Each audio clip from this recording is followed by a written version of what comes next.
Hey guys எல்லாரும் எப்படி இருக்கீங்க? நாங்கள் இந்தியா நான் போனப்போ வந்து பார்த்திங்கன்னா எங்கள் ஃப்ரெண்டு ஒரு ரெஸ்டாரண்ட் கூட்டிகிட்டு போயிருந்தாங்க. இது வந்து பார்த்திங்கன்னா நம்ம இந்தியன் ரெஸ்டாரண்ட் கிடையாது. அவங்க எப்படின்னா பொதுவாக ப்ரிஃபர் பண்ணுவாங்களா, நம்ம வீட்லேயும் இந்தியன் ஃபுட் தான் சாப்பிட்றோம், ஸோ வெளியே வந்து வேறு டிஃப்ரெண்ட்டாக ட்ரை பண்ணலாம் அப்படின்னு சொல்லி எங்களை இங்கே கூட்டிகிட்டு போனாங்க. இது வந்து பார்த்திங்கன்னா எத்தியோப்பியன் ரெஸ்டாரண்ட்டு.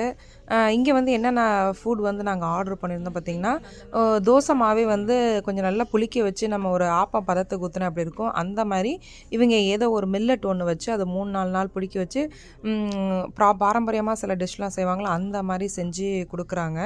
ஒரு பெரிய தட்டில் அந்த தோசையை ஊற்றி பக்கத்துலேயே வந்து பார்த்திங்கன்னா நம்ம சாம்பார் பருப்பு இருக்குல்ல, அது வந்து பார்த்திங்கன்னா சும்மா அப்படியே வேக வச்சு உப்பு போட்டு கொடுக்குறாங்க. இன்னொரு சைடு அதே பருப்பு வந்து பார்த்திங்கன்னா கொஞ்சம் மசாலா போட்டு கொடுக்குறாங்க. அப்புறம் உருளைக்கிழங்கு பொரியல், கீரை கூட்டு, நடுவில் வந்து வெஜிடபிள் சும்மா லைட்டாக மசாலா போட்டு கொடுக்குறாங்க. ரொம்பவே சூப்பராக இருந்தது. அந்த தோசை வந்து பார்த்திங்கன்னா ரோல் பண்ணி நிறைய நீங்கள் அன்லிமிட்டட் எவ்வளோ தூரம் வேணாலும் வாங்கிக்கலாம்.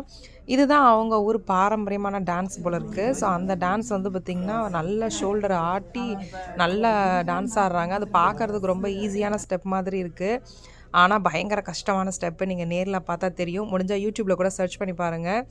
தோசை ரோல் வந்து எத்தனை வேணாலும் நம்ம வாங்கிக்கலாம், அந்த அளவுக்கு சாஃப்டாக இருந்தது.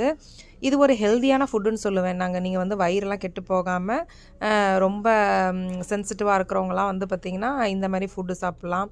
அப்புறம் சூப்பரான ஒரு காஃபி ஒன்று ஆர்டர் பண்ணோம். காஃபி வந்து பார்த்திங்கன்னா அங்கேயே நெருப்பு வச்சு அதில் வறுத்து அந்த காஃபி கொட்டையை அரைச்சி இந்த காஃபி போட்டு தந்தாங்க.